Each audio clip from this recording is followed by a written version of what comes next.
Ombantsika menakavany ny fahasoavana sy fiadanana avy amin'Andriamanitra ray sy Jesosy Kristy tombontsika. Amen.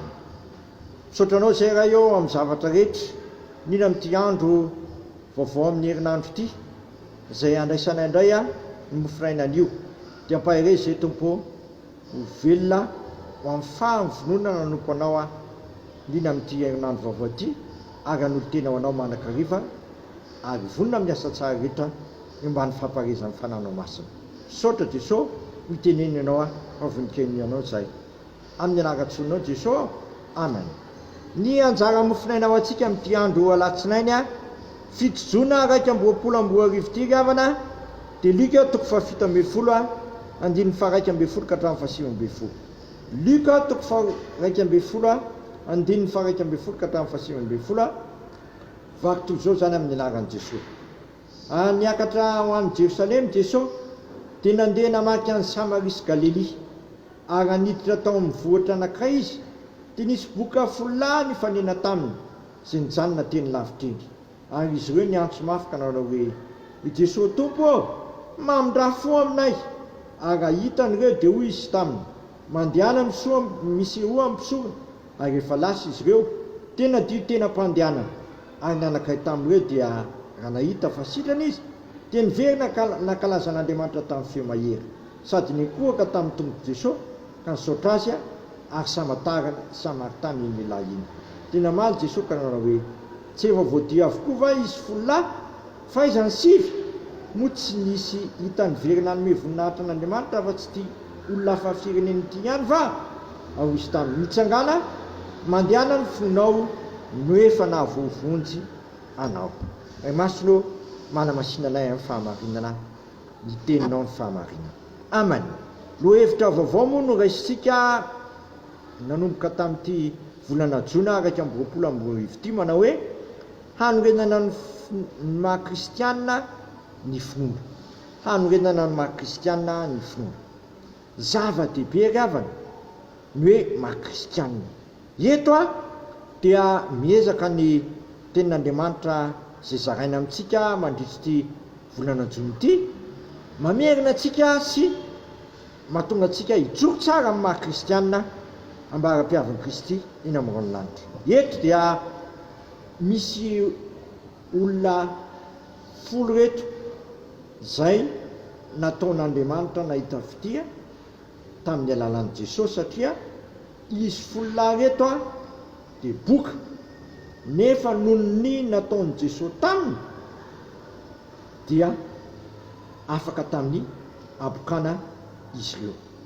Rehefa afaka tamin'izany abokana izany izy ireo ravana dia naneo fakasitrahana tamin'Andriamanitra ny anakay tamin'izy ireo.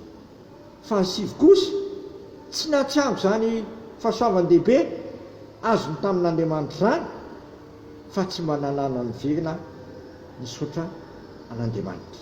Eto dia atony soratra masina antsika fa zava-dehibe ny fankatoavana an'Andriamanitra sy fahazonan'ny famonjen'Andriamanitra. Kanefa zava-dehibe mihoatra noho izany koa ny fankasitrahana an'Andriamanitra.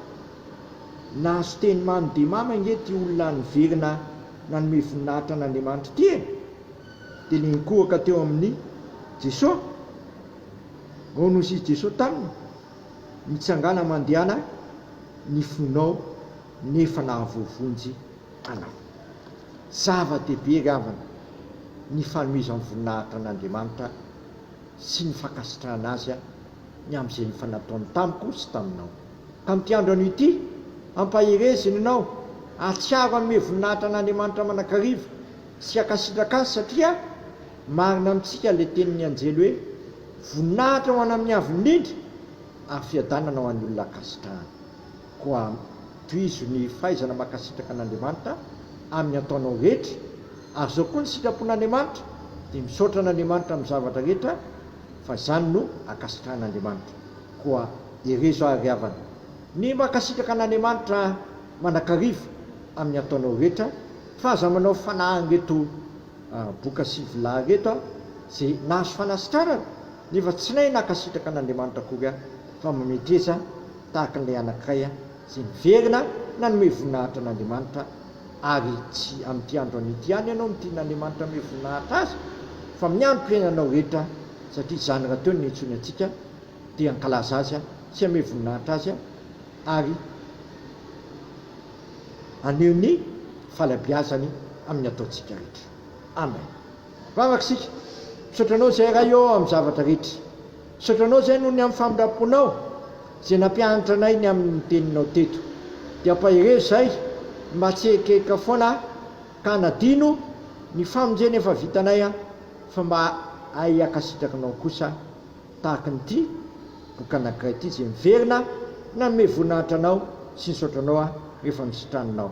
Tsy mitsahatra mamina fo aminay mantsy ianao sy mamela ny helokay, ka ampianariko kosa zay ho setran'izany ame voninahitra anao sy akasitrakanao amin'ny zavatra rehetra.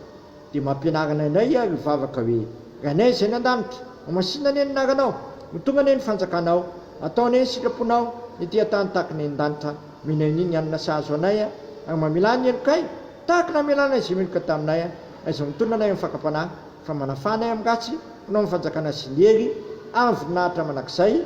Amen. Tanterahany tompo amintsika rehetra anie zao tsodrano zay tononona amin'ny anararaisana karafana masina zao. Ary fiadanan'Andriamanitra zay mihoatra no fahalalana rehetra iaro ny fonareo sy ny hevitrareo amin'ny Kristy Jesosy. Matoky izay niantso anareo sady izany nanefy izany. Amen. Voninahitra anie ho an'Andriamanitra rerany amin'ny anaran'ny Ray sy ny Zanaka ary ny fanahy masina. Amen.